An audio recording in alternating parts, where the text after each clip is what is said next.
என் அன்பு தேவ பிள்ளைகளே, ஆண்டவராகிய இயேசு கிறிஸ்துவின் நாமத்தில் உங்களை அன்போடு நான் வாழ்த்துகிறேன். இந்த நாளில் தேவனுடைய வார்த்தையை தொடர்ந்து நாம் ஆராய்ந்து பார்க்க போகிறோம்.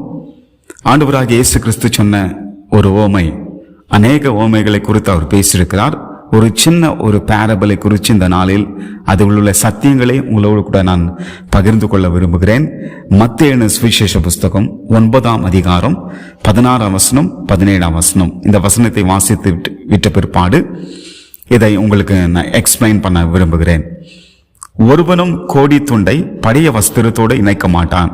இணைத்தால் அதனோடு இணைத்த துண்டு வஸ்திரத்தை அதிகமாய் கிழிக்கும், பீறலும் அதிகமாகும். புது திராட்சை ரசத்தை பழந்துருத்திகளில் வார்த்து வைக்கிறதும் இல்லை. வார்த்து வைத்தால் துருத்திகள் கிழிந்து போகும், ரசமும் சிந்திப்போம், துருத்திகளும் கெட்டு போகும். புது ரசத்தை புது துருத்திகளில் வார்த்து வைப்பார்கள், அப்போது இரண்டும் பத்திரப்பட்டிருக்கும் என்றார். இந்த வசனத்தை நான் பார்ப்பதற்கு முன்பாக ஒரு சின்ன முன்னுரையை உங்களுக்கு நான் சொல்ல போகிறேன். ஆண்டவராகிய இயேசு கிறிஸ்துடைய டீச்சிங்ஸ், அவருடைய போதனைகளை நாம் புரிந்து கொள்ள வேண்டும். அவர் எப்படிப்பட்ட ஒரு போதனை செய்தார் என்று சொல்லி அதை அறிந்து கொண்டால்தான் இந்த வார்த்தையை நம்மால புரிஞ்சு கொள்ள முடியும். அது மாத்திரமல்ல, ஆண்டவராகிய இயேசு கிறிஸ்துடைய டீச்சிங் வித்தியாசமா இருந்தது. அதனால்தான் அவருடைய போதகத்தை கேட்ட ஜனங்கள், இவர் அதிகாரமுடையவராய் போதிக்கிறாரே என்று சொல்லி ஆச்சரியப்பட்டார்கள் என்று சொல்லி கர்த்தருடைய வார்த்தை சொல்கிறது. இதற்கு வேறாக பழைய ஏற்பாடுல ஒரு வார்த்தையை உங்களுக்கு நான் சுட்டி காட்ட விரும்புகிறேன்.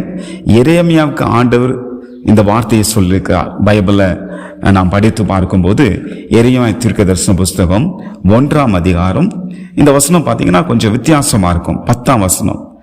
எரேமியாவை பார்த்து ஆண்டவர் சொல்கிறார், எரேமியாவே பார், பிடுங்கவும் இடிக்கவும் அடிக்கவும் கவிழ்க்கவும் கட்டவும் நாட்டவும் உன்னை நான் இன்றைய தினம் ஜாதிகளின் மேல் ராஜ்யங்கள் மேல் ஏற்படுத்தினேன். அருமையான தேவ பிள்ளைகளே, வேதத்துல ஒவ்வொரு தேவ ஊழியரும் ஆண்டவரை அழைக்கும் போது அவங்களுக்கு வித்தியாசமான ஊழியங்களையும் வித்தியாசமான காரியங்களையும் ஆண்டவர் சொல்லி கொடுத்தார். எரேமியாவை கர்த்தர் அழைக்கும் போது தேவன் தம்முடைய வார்த்தைகளை அவர் எப்படி சொல்லினார் என்றால், பைபிள்ல மிக தெளிவாய் சொல்லப்பட்டிருக்கிறது. எரேமியாவே பார், பிடுங்கவும் இடிக்கவும் அடிக்கவும் கவிழ்க்கவும் கட்டவும் நாட்டவும் உன்னை நான் இன்றைய தினம் ஜாதிகள் மேல் ராஜ்யங்கள் மேல் ஏற்படுத்தினேன். ஆண்டவர் என்ன சொல்ல வராரு? 4 நெகட்டிவ் வார்த்தைகளை சொல்றார். போய் பிடுங்கு, போய் இடித்து போடு, அடித்து விடு, கவிழ்த்து விடு என்று சொல்லுகிறார். 2 பாசிட்டிவா சொல்லுகிறார். அதாவது கட்டவும் நாட்டவும் உன்னை நான் ஏற்படுத்தினேன் என்று சொல்லுகிறார். அப்போ இஸ்ரவேல் மக்கள் எப்படி தங்கள் வாழ்க்கையை அவர்கள் நடத்தி கொண்டு இருந்தார்கள் என்றால், தவறான காரியங்களை கற்றுக்கொண்டிருந்தார்கள். அவர்களுடைய ஆவிக்குரிய ஜீவித்துல அவர்கள் கற்றுதெல்லாம் தவறா இருந்தது. அதனால ஆண்டவர் எரேமியா பார்த்து சொல்லுகிறார், இது போல எரேமியாவே பார், என்னுடைய மக்கள் தவறாக நாட்டப்பட்டிருக்கிறார்கள், தவறாக கட்டப்பட்டிருக்கிறார்கள். அதனால நீ போய் பிடுங்கி போட்டு விடு, நீ போய் அதை இடித்து விடு, அதை அழித்து விடு, அதை கவிழ்த்து விடு. பிறகு என்ன பண்ணு, சரியாய் நீ கட்டு, சரியாய் அதை நாட்டு என்று ஆண்டவர் சொல்கிறார். அப்போ இஸ்ரவேல் ஜனங்கள் தாங்கள் கற்று அறிந்ததை தவறாய் கற்றுவிட்டபடினால் தவறான கற்ற காரியங்களை ஆண்டவர் இடித்து போட்டுவிட்டு புதுசாய் கட்டுவதற்காக ஆண்டவர் என்ன செய்கிறார் என்றால், கர்த்தர் புதிய காரியங்களை சொல்லும்படியாக தேவன் எரேமியாவுக்கு சொல்லிக் கொடுக்கிறார். இந்த வசனத்தின் அடிப்படையில தான் ஆண்டவராகிய இயேசு கிறிஸ்துடைய பைபிளை பார்க்கும்போது அவருடைய டீச்சிங்ஸ் இதன் அடிப்படையில தான் இருந்தது. முக்கியமாய் ஆண்டவர் தன்னுடைய போதனை எங்கே தொடங்குகிறார் என்றால், நமக்கு எல்லாருக்கும் தெரியும், மலை பிரசங்கத்தில் 5ஆம் அதிகாரத்திலிருந்து 7ஆம் அதிகாரம் வரைக்கும் நாம் வாசித்து பார்த்தால் மலை பிரசங்கம். ஆண்டவராகிய இயேசு கிறிஸ்து மலை மேலே அவர் போய் பிரசங்கித்தபடினாலே அது மலை பிரசங்கம் என்று சொல்கிறோம். அநேக காரியங்களை ஆண்டவர் போதிக்கிறார். முக்கியமாய் 6ஆம் அதிகாரத்தை நீங்க படித்து பார்த்தால் ஆண்டவர் 3 விஷயங்களை கர்த்தர் என்ன பண்றார்னா, தவறாய் கற்றவர்கள் பாருங்க, அப்படியே அந்த பழைய ஏற்பாடு காலத்திலிருந்து அப்படியே புதிய ஏற்பாடுக்கும் அது வருகிறது. புதிய ஏற்பாட்டிலும் ஒரு கூட்ட மக்கள், பரிசேயர்கள், சதுசேயர்கள், நியாய சாஸ்திரிகள், வேத பாரகர்கள், இவங்கெல்லாம் மக்களை தவறாய் வழிநடத்தி கொண்டிருந்தார்கள். தவறாய் காரியங்களை கற்றுக் கொடுத்து விட்டார்கள். அதனால அந்த நாட்டில் இருந்த இஸ்ரவேல் மக்களுடைய மனதுல இவங்க கற்றுக் கொடுத்தவைகளை ஒரு அரண்களைப் போல கற்றுக் கொடுத்தவைகளை இவர்கள் கற்று அறிந்தார்கள், தவறாய் கற்றுவிட்டார்கள். இதைத்தான் ஆண்டவர் சரிப்படுத்துவதற்காக கர்த்தர் பேச ஆரம்பிக்கிறார், டீச் பண்ண ஆரம்பிக்கிறார். அதுவும் முக்கியமா மத்திய 6ஆம் அதிகாரத்துல நீங்க வாசித்து பார்த்தீங்கன்னா அதுல 3 முக்கியமான விஷயங்களை குறித்து ஆண்டவர் அவங்க தப்பாய் கற்றுக்கொண்டிருக்கிறார்கள், அதை சரிப்படுத்த வேண்டும் என்பதாக ஆண்டவர் டீச் பண்றார். தர்மத்தை குறித்து, அதாவது ஏழை எளிய மக்களுக்கு செய்கிற அந்த தர்மத்தை குறித்து பேசுகிறார். பிறகு ஜபத்தை குறித்து பேசுகிறார். பிறகு பைபிள்ல உபவாசத்தை குறித்து பேசுகிறார்.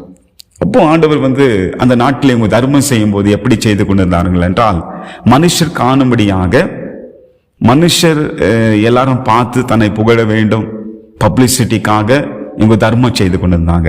அதனால ஆண்டவராக இயேசு கிறிஸ்து அவங்க எப்படி தர்மம் செய்யணும் என்று சொல்வதற்கு முன்பாக எப்படி தர்மம் செய்யக்கூடாது என்பதை ஆண்டவர் சொன்னார். 2ஆம் வசனத்தை நான் படித்து காட்டுகிறேன். ஆகையால் நீ தர்மம் செய்யும் போது மனுஷரால் புகழப்படுவதற்கு மாயக்காரர் ஆலயங்களிலும் வீதிகளிலும் செய்வது போல உனக்கு முன்பாய் தாரை ஊதுவியாதே. அப்படி என்றால் உனக்கு முன்பாக எல்லாருக்கும் அதை நீ சொல்லாதே, பப்ளிசிட்டி பண்ணாதே என்று சொல்கிறார். அவர்கள் தங்கள் பலனை அடைந்து தீர்ந்தென்று மெய்யாகவே உங்களுக்கு சொல்கிறேன். நீயோ, ஆண்டவர் இப்போ தம்முடைய சீஷர்களை பார்த்து சொல்கிறார், பரிசேயர்களை சுட்டி காட்டி விட்டு பிறகு நீயோ என்று சொல்லும் பொழுது இந்த இடத்துல நீயோ என்ற வர வார்த்தை எல்லாம் யாருக்கு ஆண்டவர் சொல்றாருன்னா, தம்முடைய சீஷர்களை கர்த்தர் தம்முடைய சீஷர்களுக்கு இந்த வார்த்தை அட்ரஸ் பண்றார். இந்த வார்த்தை சொல்றார், நீயோ தர்மம் செய்யும் போது உன் தர்மம் அந்தரங்கமா இருப்பதற்கு உன் வலது கை செய்கிறதை உன் இடது கை அறியாதிருக்க கடவுது. ஆண்டவர் பாரு எவ்வளவு அழகா சொல்றாரு பாருங்க. நீ தர்மம் செய்யும் போது உன் வலது கை செய்யறதே உன் இடது கை தெரியக்கூடாது, அவ்வளவு சீக்கிரட்டா இருக்கணும் அப்படின்னு சொல்லிட்டு ஆண்டவர் சொல்றார். ஜபத்தை குறித்து கூட சொல்லும்போது பரிசேயர்கள் எப்படிப்பட்ட ஜெபித்தார்கள் என்றால், எப்பொழுது பார்த்தாலும் அவர்கள் பப்ளிசிட்டிக்காக மிக நீளமாய் ஜெபிப்பார்கள். தங்களுடைய ஜெபத்தை மெச்சி கொள்ள வேண்டும், தங்களுடைய ஜெபத்தை பாராட்ட வேண்டும் என்பதற்காக பப்ளிக்ல போயிட்டு, தெருக்களில போயிட்டு அவர்கள் என்ன பண்ணார்கள் என்றால், எல்லாரும் பார்க்கிற வண்ணமாக சத்தமாக தங்கள் ஜெபத்தை எவ்வளவு பவர்ஃபுல்லா நான் ஜெபிக்கிறேன் அப்படின்றதுக்காக அந்த ஜெபத்தை குறித்து அவங்க மேன்மை பாராட்டி ஜெபித்தார்கள். இதைத்தான் ஆண்டவர் கண்டித்தார். கண்டித்து என்ன சொன்னார் என்றால், நீங்கள் பரிசேயர்கள் போல ஜெபிக்க கூடாது, நீங்களோ ஜெபிக்கும் போது அந்தரங்கத்துல போய் கதவை பூட்டி கொண்டு ஜெபிக்க வேண்டும், அந்தரங்கத்துல பார்க்கிற உன் பிதா உனக்கு விளைங்கரமா பலன் கொடுப்பார் என்று சொன்னார். அது மாத்திரமல்ல, உபவாச ஜபத்தை குறித்து ஆண்டவர் சொல்லும் போது எப்படி உபவாசிக்க வேண்டும் என்று சொல்வதற்கு முன்பாக எப்படி உபவாசிக்க கூடாது என்பதை குறித்து ஆண்டவர் சொன்னார். அந்த வசனத்தை உங்களுக்கு படிக்கிறேன் பாருங்க. 16ஆம் வசனம், மத்தேயு 6:16. நீங்கள் உபவாசிக்கும் போது மாயக்காரரை போல முகவாடலாய் இராதேங்கள். அவர்கள் உபவாசிக்கிறதை மனுஷர் காணும் பொருட்டாக தங்கள் முகங்களை வாட பண்ணுகிறார்கள். அவர்கள் தங்கள் பலனை அடைந்து தீர்ந்ததென்று மெய்யாகவே உங்களுக்கு சொல்லுகிறேன். நீயோ உபவாசிக்கும் போது, பாருங்க இந்த இடத்துல நீயோ என்று சொல்லுகிறார், அதாவது சீஷர்களை பார்த்து சொல்லுகிறார். நீயோ உபவாசிக்கும் போது அந்த உபவாசம் மனுஷர்களுக்கு காணப்படாமல் அந்தரங்கத்தில் இருக்கிற உன் பிதாவுக்கு காணும்படியாக உன் தலைக்கு எண்ணெய் பூசி உன் முகத்தை கழுவு. இந்த பரிசேயர்கள் உபவாசம் எடுக்கும் போது தங்கள் முகத்தை வாடலாய் வைத்துக் கொண்டிருப்பார்கள். அது மாத்திரமல்ல, யூதருடைய பின்னணி கதைகளை நாம் படித்து பார்க்கும் போது, இந்த ட்ரெடிஷன் ஸ்டோரின்னு சொல்வார்கள், அதை படித்து பார்த்தால் அதுல என்ன சொல்லப்பட்டிருக்கிறது என்றால், இந்த யூதர்கள் முக்கியமாய் பரிசேயர்கள் உபவாசம் எடுக்கும் போது ஒரு ஒயிட் பேட்சஸை தன்னுடைய முகத்துல போட்டுக்கொள்வார்களாம். ஒரு வெள்ளை கலரா இருக்கிறதான ஒரு காரியத்தை முகத்துல அங்கங்க போட்டுக்கொள்வார்களாம். அது எதை காட்டுகிறது என்றால், நான் உபவாசம் இருக்கிறேன் என்று சொல்லி தன்னை வெளிப்படுத்துவதற்காக அவர்கள் அந்த மார்க்கெட் பிளேஸ்ல அந்த பப்ளிக்ல போகும்போது அப்போ அந்த ஒயிட் பேட்சஸ் அவங்க முகத்துல போட்டுக்குவாங்க. அப்போ மற்றவங்களாம் அதை பார்த்து தெரிஞ்சுக்காங்க, ஓ இவர் உபவாசமா இருக்கிறாரு, சில நாட்கள் உபவாசமா இருக்கிறாரு என்று தெரிந்து கொள்வார்கள். இந்த உபவாசத்தை எல்லாரும் பார்க்கணும் என்பதற்காக இவங்க இப்படி செய்து கொண்டிருந்தாங்க. இதைத்தான் ஆண்டவர் கண்டித்து சொல்றாரு, நீயோ உபவாசிக்கும் போது உன் முகத்தை கழுவு. ஏன் முகத்தை கழுவுனா 2 காரணம். ஒன்று முகவாடலா இருக்கக்கூடாது, இன்னொன்று அந்த ஒயிட் பேட்சஸ் போட்டுக்கொள்ளக்கூடாது. நீங்களோ உபவாசிக்கும் போது அது அந்தரங்கமா இருக்கணும், யாருக்கிட்ட அதை சொல்லக்கூடாது என்பதற்காக ஆண்டவர் சொல்லுகிறார். ஸோ இதுதான் அவருடைய டீச்சிங்ஸ்ல முக்கியமான ஒரு காரியம். ஸோ எனவே இந்த டீச்சிங்ஸில் நம்ம பார்க்கும்போது இதை நம்ம புரிஞ்சு கொண்டோமானால் திராட்சரசத்தை குறித்து, அதாவது புது திராட்சரசம் பழைய துருத்தின்னு சொல்றாரு இல்லைங்களா, அந்த காரியத்தை நம்மளால புரிஞ்சு கொள்ள முடியும். சரி, மறுபடியும் இப்போ 9ஆம் அதிகாரம் இந்த 16-17 நாம் வருவோம். சரி, இப்போ பாருங்க, இது எந்த கான்டெக்ஸ்ட்ல, அதாவது எந்த சூழ்நிலையில் ஆண்டவர் சொல்றாருன்னா 14ஆம் வசனத்தை நான் படிக்கிறேன். அப்பொழுது யோவானுடைய சீஷர் அவரிடத்தில் வந்து, நாங்களும் பரிசேயரும் அநேக தரம் உபவாசிக்கிறோமே, உம்முடைய சீஷர் உபவாசம் இருக்கிறது என்ன என்று கேட்டார்கள். இதற்கு பதிலாகத்தான் ஆண்டவர் பேசுகிறார். என்ன சொல்றாங்க? ஆண்டவரே, நாங்களும் பரிசேயர்களும் உபவாசிக்கிறோம். இதை யார் வந்து கேட்குறாங்கன்னா, யோவானுடைய சீஷர்கள் வந்து கேட்குறாங்க. ஆண்டவரே, இது போல யோவானை பின்பற்றுகிற நாங்களும் உபவாசிக்கிறோம், அடிக்கடி உபவாச ஜெபம் செய்கிறோம், பரிசேயர்களும் உபவாசம் எடுக்கிறார்கள் என்று சொல்லி, ஏன் உம்முடைய சீஷர்கள் மாத்திரம் உபவாசம் எடுக்கிறதில்லை என்று சொல்லி ஆண்டவர் பார்த்து கேள்வி கேட்குறாங்க. இவங்களுக்கு என்ன ஆச்சரியம்னா, இந்த பரிசேய கூட்டமும் யோவான் ஸ்நானகனை பின்பற்றுகிறதான சீஷர்களும் உபவாசம் தொடர்ச்சியாக எடுத்துக்கொண்டிருந்தார்கள். இவர்கள் சீஷர்களை பார்த்த சமயத்தில் இந்த சீஷர்கள் ஏன் உபவாசமே எடுக்கிறதில்லை? இவர்கள் எப்போ பார்த்தாலும் இயேசு கிறிஸ்துவோடு கூட விருந்துகளில் சாப்பிட்டு கொண்டிருக்கிறார்களே என்று சொல்லி எங்களுக்கு ஒரு பெரிய ஆச்சரியம். இதை குறித்து கேள்வி கேட்பதற்காக தான் இயேசு சுவாமி கிட்ட வராங்க. அப்போ ஆண்டவர் சொல்ற பதில் என்ன பாருங்க. அதற்கு இயேசு, மணவாளன் தங்களோடு இருக்கையில் மணவாளனுடைய தோழர் துயரப்படுவார்களோ, மணவாளன் அவர்களை விட்டு எடுப்படும் நாட்கள் வரும், அப்போது உபவாசிப்பார்கள். சரியா ஆண்டவர் சொல்றார். இப்ப மணவாளன் நான் கூட இருக்கிறேன்ப்பா, இப்ப மணவாளன் கூட இருக்கும் போது ஏன் அவங்க துயரப்படணும்? மணவாளன் விட்டு போகிற நாட்கள் வரும், அப்பொழுது அவங்க நிறைய காரியங்களை, பிரச்சனைகளை சந்திக்க நேரிடும். நான் இல்லாத சமயத்துல அவங்க இக்கட்டுக்குள்ள போவாங்க, உபத்திரத்துக்குள்ள போவாங்க, அநேக பிரச்சனைக்குள்ள போவாங்க. அப்போ உபவாசம் எடுக்கிற ஒரு அவசியம் உண்டாகும். அதனால அந்த நாட்களிலே அவர்களுக்கு அந்த உபவாசம் தேவை என்பதாக ஆண்டவர் பதில் சொல்லிவிட்டு தான் இந்த 16-17 உள்ள ஒருவனும் கோடி துண்டை படைய வஸ்திரத்தோடு இணைக்க மாட்டான், இணைத்தால் அதனோடு இணைந்த துண்டு வஸ்திரத்தை அதிகமாய் கிழிக்கும், பீறலும் அதிகமாகும். புது திராட்சரசத்தை பழந்துருத்திகளில் வார்த்து வைக்கிறதும் இல்லை, வார்த்து வைத்தால் துருத்திகள் கிழிந்து போகும், ரசமும் சிந்தி போகும், துருத்திகளும் கெட்டு போகும். புது ரசத்தை புது துருத்திகளில் வார்த்து வைப்பார்கள், அப்போது ரெண்டும் பத்திரப்பட்டிருக்கும் என்பதாக ஆண்டவர் சொல்றார். இவ கேட்ட கேள்விக்கு தான் இந்த உவமை. ஏன்னா இதுவும் ஒரு பேரபிள் தான், பேரபிளுடைய லிஸ்ட்ல தான் இது கூட வரும். இப்போ ஆண்டவர் என்ன சொல்ல வராரு என்பதை நம்ம தெளிவாக அறிந்து கொள்ள வேண்டும். சரி, இப்போ இதற்குள்ள இந்த வசனத்தை ஏன் சொல்றாரு என்பதை உங்களுக்கு நான் விவரித்து காட்டப் போகிறேன். ஆண்டவர் 16ஆம் வசனத்துல மறுபடியும் அந்த வார்த்தை படிக்கிறேன். ஒருவனும் கோடி துண்டை பழைய வஸ்திரத்தோடு இணைக்க மாட்டான். கோடி துண்டு என்றால், அருமையான தேவ பிள்ளைகளே, அதாவது இப்போ நம்ம போடுற ட்ரெஸ் எல்லாம் பார்த்தீங்கன்னா ரொம்ப வித்தியாசமா இருக்கும். ட்ரெஸ் மெட்டீரியல் என்று சொல்லி பார்ப்போம்னால் ரொம்ப அட்வான்ஸ்ல போய் இன்னைக்கு புது விதமான ட்ரெஸ் மெட்டீரியல் எல்லாம் வந்து கொண்டிருக்கிறது. ஆனால் அந்த காலத்துல பல நூற்றாண்டுகள் முன்பாக, இன்னும் நீங்க பாத்தீங்கன்னா ஒரு 50-60 வருஷத்துக்கு முன்பாக கூட பார்த்தோமானால் காட்டன் துணி தான் போடுவாங்க. ஜாஸ்தி இந்த காட்டன் துணி தான் பெற்றோர்கள் தங்கள் பிள்ளைகளுக்கு அதிகமாக இந்த காட்டன் துணியை தான் அவர்கள் எடுத்து கொடுப்பார்கள்.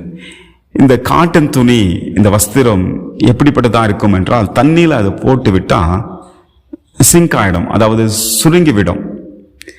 அதைத்தான் ஆண்டவர் இந்த இடத்துல என்ன சொல்றாருன்னா, இந்த காட்டன் துணியை தான் கோடி துண்டு என்றார். அப்போ இந்த கோடி துண்டு, ஒரு படிய வஸ்திரத்தை எடுத்துக்கொள்வோம்.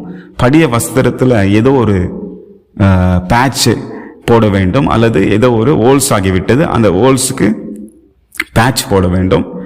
அப்போ ஒரு புதிய காட்டன் துணியை கொண்டு வந்து படிய வஸ்திரத்தோடு கூட இணைத்தால் என்ன ஆகும் என்றால், அந்த பேட்ச் போடும்போது என்ன ஆகும் என்றால், அது தண்ணீர்ல போடும்போது அது விரிசல் உண்டாகும். விரிசல் உண்டாகி அதுக்கு ஹோல்ஸ் எல்லாம் ஏற்பட்டு கடைசியில அந்த துணியை கிழிந்து போய்விடும். அதைத்தான் ஆண்டவர் இந்த இடத்துல சொல்கிறார். அதனோடு இணைத்த துண்டும் வஸ்திரத்தை அதிகமாய் கிழிக்கும், பீறலும் அதிகமாகும் என்று சொல்லிவிட்டு 17ஆம் வசனத்தை திராட்சரசத்தை பத்தி ஆண்டவர் சொல்றார். ரெண்டும் ஒரே சத்தியம்தான். ஒன்று துணியை வச்சு ஆண்டவர் ஒரு எக்ஸாம்பிள் சொல்றார், இன்னொன்று புது திராட்சரசத்தை வச்சு ஆண்டவர் எக்ஸாம்பிள் சொல்றார். இப்ப 17ஆம் வசனம், புது திராட்சரசத்தை பழந்துருத்திகளில் வார்த்து வைக்கிறதில்லை, வார்த்து வைத்தால் துருத்திகள் கிழிந்து போகும், பாருங்க, ரசமும் சிந்தி போகும் என்று சொல்கிறார். இப்போ நம்ம தண்ணீர் குடிக்கிறோம் என்றால் இந்த நாட்களில் இந்த பிளாஸ்டிக் பாட்டில், ஃபைபர் பாட்டில், இதிலெல்லாம் நம்ம தண்ணி குடிக்கிறோம். இதற்கு முன்பாக கொஞ்சம் வருஷங்கள் முன்பாக இந்த ஸ்டீல் கிளாஸ் டம்ளர் இருக்கு இல்லைங்களா, அது இப்போ மாடர்ன் காலத்தில் பாட்டிலில் நம்ம தண்ணி குடிக்கிறோம். இந்த பிஸ்லரி பாட்டில் இதெல்லாம் இருக்கு இல்லைங்களா, அந்த மாதிரி தண்ணி குடிக்கிறோம். ஆனால் ஏன்ஷியன்ட் காலத்தில், அதாவது வேதாகமத்தின் நாட்களில் பார்த்தீங்கன்னா துணி பேக் இருக்கும், துணி பாட்டில் இருக்கும். அது பேர் என்ன சொல்லுவாங்கன்னா துருத்தி என்று சொல்வார்கள். இதுல தண்ணீரை நிரப்பி கொண்டு அவர்கள் தண்ணீர் குடிப்பார்கள். ஒட்டகங்கள் பாலைவனத்தில் போகும்போது இந்த துருத்திகளில் தண்ணீரை பிடித்து கொண்டு அவர்கள் தண்ணீரை கொடுப்பார்கள். தாங்களும் தண்ணீர் குடிப்பார்கள், ஒட்டகங்களும் கொடுப்பார்கள். இதை ஆண்டவர் மனதில் வைத்துக் கொண்டுதான் அந்த துருத்தியை பற்றி ஆண்டவர் பேசுறார். அதாவது பழந்துருத்திகளில் யாரும் புதிய திராட்சரசத்தை அவர்கள் வார்த்து வைக்க மாட்டார்கள். அப்படி வார்த்து வைத்தால் என்ன நடக்கும்? பைபிளை சொல்லுது பாருங்க, வார்த்து வைத்தால் துருத்திகள் கிழிந்து போகும். அப்படின்னா இப்போ இந்த திராட்சை ரசம் ஃபர்மெண்ட் ஆகும் அப்படின்னு சொல்லுவாங்க இல்லைங்களா, அதாவது புளிப்பு ஏறிக்கொண்டே போகும் அந்த திராட்சை ரசத்துல. இப்போ ஒரு படிய துருத்தி வைத்து கொண்டு அந்த படிய துருத்தியில ஒரு புதிய திராட்சை ரசம் புதுசாய் தயாரிக்கப்பட்டு ஃபர்மெண்ட் ஆகாத அந்த திராட்சை ரசத்தை அந்த படிய பாட்டில், அதாவது துணி பாட்டில், துணி பேக்ல அதை ஊத்துனோம்னா என்ன ஆகும்னா, ஃபர்மெண்ட் ஆக ஆக புளிப்பு ஏற ஏற என்ன ஆகும்னா விரிசல் ஏற்படும். பிறகு கிராக் ஆரம்பிக்கும். அந்த துணி பேக் என்ன ஆகும்னா கிராக் ஆரம்பிக்கும், கடைசியில் கிழிஞ்ச போயிடும். இதை பற்றி தான் ஆண்டவர் என்ன சொல்றாருன்னா, ரசமும் சிந்திப்பும் துருத்திகளும் கெட்டு போகும், புது ரசத்தை புது துருத்திகளில் வார்த்து வைப்பார்கள், அப்பொழுது ரெண்டும் பத்திரப்பட்டிருக்கும். இப்போ இந்த 2 வசனத்தை நீங்க புரிஞ்சுன்னு இருப்பீங்க. ஆனா இப்போ ஆண்டவர் என்ன சொல்ல வராரு இந்த ஓமையில? இன்டைரக்டா அவங்களுக்கு சொல்றாரு. அதாவது என்னுடைய சீஷர்களை நான் புது விதமாய் உருவாக்கி கொண்டிருக்கிறேன். என்ன சூழ்நிலையில இது சொன்னார் ஆண்டவர்? பதில் சொன்னார். இவங்க உபாச பத்தி கேட்கிறாங்க. அதாவது என்ன கேட்கிறாங்க? யோவானுடைய சீஷர்கள், பரிசேயர்கள் இவங்கெல்லாம் உபவாசம் எடுக்கிறாங்க, ஆனா உங்களுடைய சீஷர்கள் மாத்திரம் ஏன் உபவாசம் எடுக்கிறது இல்லை அப்படி என்பதாக இவங்க கேட்கிறாங்க. அதுக்கு தான் ஆண்டவர் இந்த பதிலை சொல்றாரு இல்லைங்களா, நம்ம பார்த்தோம். இப்போ இந்த யோவான்ஸ்நானகனுடைய சீஷர்கள் யோவான்ஸ்நானகனுடைய டீச்சிங்ஸ் எல்லாம் ரொம்ப ஸ்ட்ரிக்டா இருக்கும். ஸ்ட்ரிக்டா உபவாசம் எல்லாம் நடத்தியிருந்தாரு. அவரை பார்த்து இவங்களை இமிட்டேட் பண்ணி அவரை போலவே தாழ்மையோடு மனம் திரும்புவதற்கு அடையாளமாக உபவாசம் எடுத்து மனம் திரும்பி யோவான்ஸ்நானகனை பின்பற்றி கொண்டு வந்தார்கள். பரிசேயர்கள் வேற மாதிரி. அவங்க என்ன பண்ணாங்கன்னா அவங்களும் உபவாசம் எடுத்தாங்க. லூக்கா 18ஆம் அதிகாரத்துல ஒரு உண்மையில் ஆண்டவர் சொல்றாரு இல்லைங்களா, ஒரு பரிசேயன் வாரத்துல 2 முறை உபவாசம் எடுப்பான். அதை ஃபாலோ பண்ணிட்டு இருந்தாங்க. இவங்க எப்படி உபவாசம் எடுத்தாங்கன்னா, ஏதோ தாழ்மையா இருக்கணும், மனம் திரும்பணுன்றதுக்காக உபவாசம் எடுக்கல, இம்ப்ரெஸ் பண்ணணுன்றதுக்காக, அதாவது ஜனங்களை இம்ப்ரெஸ் பண்ணும், ஜனங்களுக்கு ஒரு எப்படி சொல்றதுன்னா ஜனங்களை கவரணும். நான் பாரு வாரத்தில் 2 நாள் உபவாசம் எடுக்கிறேன் அப்படின்றது ஒரு இம்ப்ரெஸ் பண்றதுக்காக. இவங்க மனம் திரும்புறதெல்லாம் முக்கியம் இல்லை, இவங்களுக்கு இம்ப்ரெஸ் பண்ணணும், ஜனங்களை கவர வைக்கணும். அதனால இவங்க என்ன பண்ணிட்டாங்கன்னா அப்படிப்பட்ட உபவாசத்தை இவர்கள் செய்து கொண்டிருந்தார்கள். இது 2மே வேணான்னு சொல்றாங்க ஆண்டவர். அதாவது உபவாசம் எடுக்கிறது வேணான்னு சொல்ல, இந்த 2 சிஸ்டமே வேணாம் அப்படின்னு சொல்லிட்டு, என் பிள்ளைகளுக்கு நான் புதிதாய் உருவாக்க போகிற ஒரு முறை இருக்கிறது, ஒரு சிஸ்டம் இருக்கிறது. அது என்னவென்றால் அதுதான் திருச்சபை. இதை குறித்து அப்போஸ்தலனாகிய பவுல் ரொம்ப அழகா எபேசியருக்கு நிருபம் 2ஆம் அதிகாரத்தில் சொல்லுகிறார். அந்த வசனத்தை வாசித்து விட்டு இன்னும் கொஞ்சம் எக்ஸ்பிளைன் பண்ண போறேன். 15-16 நான் படிக்கிறேன், நல்லா கவனிங்க. சட்ட திட்டங்கள் ஆகிய நியாய பிரமாணத்தை தம்முடைய மாம்சத்தினால ஒடித்து இருத்திராத்தாரையும் என்றால் புறஜாதிகளையும் யூதர்களையும் புற ஜாதிகளையும் தமக்குள்ளாக ஒரே புதிய மனுஷனாக சிருஷ்டித்து இப்படி சமாதானம் பண்ணி பகையை சிலுவையினால கொன்று அதனால இருத்திராத்தாரையும் ஒரே சரீரமாக தேவனுக்கு ஒப்புரவாக்கினார். இங்க ஒரே சரீரம் என்பது திருச்சபை குறிக்கிறது.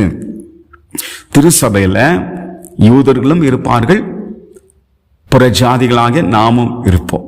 ஜென்டைல்ஸ், ஜிவிஷ் அண்ட் ஜென்டைல்ஸ் பீப்புள், ஒன்று இணைந்தது தான் திருச்சபை. இதை ஆண்டவர் என்ன பண்ணார்னா சிலுவையில் ஆண்டவர் இதை செய்து முடித்தார். அப்போ ஆண்டவர் மறைமுகமாக தன்னிடத்தில் வந்த கேட்ட கேள்விக்கு பதில் சொல்லும்போது, உங்க சிஸ்டத்துல உங்க முறையில என்னுடைய சீஷர்களை நான் புகுத்த விரும்பவில்லை. உங்களுடைய டீச்சிங்ஸோ உங்களுடைய முறைமைகளையோ உங்களுடைய சிஸ்டத்தையோ என் சீஷர்களுக்குள்ள நான் புகுத்த விரும்பவில்லை. என் சீஷர்கள் புது துருத்தியா இருக்கிறார்கள், என் சீஷர்கள் புது துணியா இருக்கிறார்கள், புது வஸ்திரமா இருக்கிறார்கள்.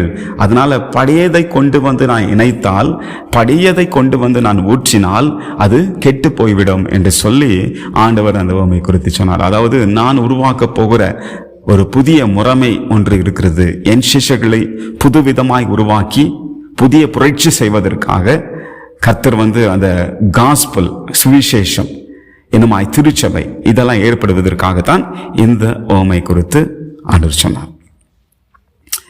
அருமையான தேவ பிள்ளைகளை, ஏசாமியுடைய டீச்சிங்ஸ் எல்லாம் நீங்க கருத்தா படிச்சீங்கன்னா அவர் டீச் பண்ண விதமே ரொம்ப வித்தியாசமா இருக்கும். அதில் உள்ள கருத்தாடங்களை நாம் கற்றுக்கொள்வோமானால் கிறிஸ்துவ வாழ்க்கை ரொம்ப வித்தியாசமா இருக்கும், புரட்சியா இருக்கும். ஒரு 2 எக்ஸாம்பிள் மாத்திரம் நான் சொல்லி இந்த தியானத்தை நான் முடிக்கிறேன். பைபிள் லூக்கான சுவிசேஷ புஸ்தகம் 14ஆம் அதிகாரம் 12-13. அன்றியும் அவர் தம்மை விருந்துக்கு அழைத்தவனை நோக்கி, நீ பகல் விருந்தாவது ரா விருந்தாவது பண்ணும்போது உன் சிநேகிதரை ஆகிலும் உன் சகோதரி ஆகிலும் உன் பந்து ஜனங்களை ஆகிலும் ஐஸ்வரமுள்ள அயலாத்தராகிலும் அழைக்க வேண்டாம். அழைத்தால் அவர்களும் உன்னை அடைப்பார்கள். அப்போது உனக்கு பதிலுக்கு பதில் செய்ததாகும். நீ விருந்துண்ணும் போது ஏழைகளையும் ஊனரையும் சப்பானிகளையும் குருடரையும் அழைப்பாயாக. 14ஆம் வசனம். அப்போது நீ பாக்கியவான் ஆயிருப்பாய். அவர்கள் உனக்கு பதில் செய்ய மாட்டார்கள். நீதிமான்களை உயிர்த்தெழுதலில் உனக்கு பதில் செய்யப்படும். ஆண்டவர் விருந்தை பற்றி பேசும்போது என்ன சொல்றாருன்னா, நீ விருந்துக்கு கூப்பிடும் போது உன் அயலாத்தார் உனக்கு தெரிஞ்சுங்க உனக்கு பதில் செய்யுங்க, இவங்களெல்லாம் கூப்பிடாதப்பா. இவங்களெல்லாம் கூப்பிட்டீங்கன்னா அவங்க பதில் செய்திருவாங்க, அதனால ஒரு பலனும் உனக்கு இருக்காது. ஆனா நீ என்ன பண்ணு, விருந்து செய்யும் போது பதில் செய்யாத ஏழைகள் இருக்கிறார்கள், உனக்கு பதில் கொடுக்க முடியாது அவங்களால, ஊனர் சப்பானிகள் இவங்களெல்லாம் அழைச்சு அவங்களுக்கெல்லாம் நீ விருந்து கொடு. அப்போது உனக்கு பரலோகத்துல உனக்கு பலன் இருக்கும், உயிர்த்தெழுதல உனக்கு பலன் இருக்கும் என்பதாக ஆண்டவர் சொன்னார். இது ஒரு உதாரணத்துக்கு தான் நான் சொல்லுகிறேன். அதாவது ஆண்டவர் சொல்ற விதம், அவருடைய அப்ரோச்மெண்ட், அவருடைய டீச்சிங்ஸை பார்த்தீங்கன்னா ரொம்ப வித்தியாசமா இருக்கும். அது மாத்திரமல்ல, மத்திய 20ஆம் அதிகாரத்துல 25 நான் படிக்கிறேன். அப்போது இயேசு அவர்களை கிட்ட வரச் செய்து, புறஜாதியாருடைய அதிகாரிகள் அவர்கள் இருமாப்பாய் ஆளுகிறார்கள் என்றும் பெரியவர்கள் அவர்கள் மேல் கடினமாய் அதிகாரம் செலுத்துகிறார்கள் என்றும் நீங்கள் அறிந்திருக்கிறீர்கள். உங்களுக்குள்ளே அப்படி இருக்கலாகாது. உங்களில் எவனாகிலும் பெரியவனா இருக்க விரும்பினால் அவன் உங்களுக்கு பணிவிடனா இருக்க கடவன். உங்களில் எவனாகிலும் முதன்மையா இருக்க விரும்பினால் அவன் உங்களுக்கு ஊழியக்காரனா இருக்க கடவன். பாருங்க, இந்த வசனத்தை ஆண்டவர் இன்னொரு இடத்துல கூட சொல்லும் போது வேற சூழ்நிலை சொல்றாரு. அதாவது சீஷர்கள் தங்களுக்குள்ள சண்டை போட்டுக்கிறாங்க. என்னன்னா யார் பெரியவன் என்று சொல்லி அவங்களுக்குள்ள சண்டை போடும்போது அப்போ இந்த வார்த்தையை ஆண்டவர் இதே வார்த்தையை தான் இன்னொரு காஸ்பல்ல சொல்றாரு. உங்களில் எவனாகிலும் பெரியவனா இருக்க விரும்பினால் அவன் உங்களில் பணிவிடையா இருக்க கடவன். உங்களில் எவனாகிலும் முதன்மையா இருக்க விரும்பினால் அவன் உங்களில் ஊழியக்காரனா இருக்க கடவன் அப்படின்றார். பாருங்க, அப்போ ஆண்டவருடைய லீடர்ஷிப்பை வித்தியாசமானது. இவங்களாம் நினைக்கிறாங்க நம்ம ஃபர்ஸ்ட் வரணும், இல்லது ரொம்ப பெரியவனா இருக்கணும் அப்படின்னு இவங்க விரும்புறாங்க. ஆனா ஆண்டவர் அதுக்கு ஒரு ரூல்ஸை சொல்றார், அது ஒரு கோட்பாடை சொல்றார். உங்களுக்குள்ள யாராவது பெரியவனா இருக்கணும் நீங்க விரும்பினீங்கன்னா என்ன பண்ணுங்க, நீங்க பணிவிடையா இருக்கணும், எல்லாருக்கும் பணிவிடை செய்யணும். யார் அந்த பணிவிடை ஆவியோடு செயல்படுகிறார்களோ அவன் தான் பெரியவன் அப்படின்றது சொல்றார். எல்லாரும் நான் ஃபர்ஸ்டா வரணும், சிறந்தவனா இருக்க வேணும், பெஸ்டா வரணும் நினைக்கிறாங்க. அப்படிப்பட்டவங்களுக்கு ஏசாமி என்ன சொல்றாரு, உங்களில் எவனாகிலும் முதன்மையா இருக்க விரும்பினால், ஃபர்ஸ்டா வரணும் நீ நினைச்சனா அவன் உங்களுக்கு ஊழியக்காரனா இருக்கிறவன்.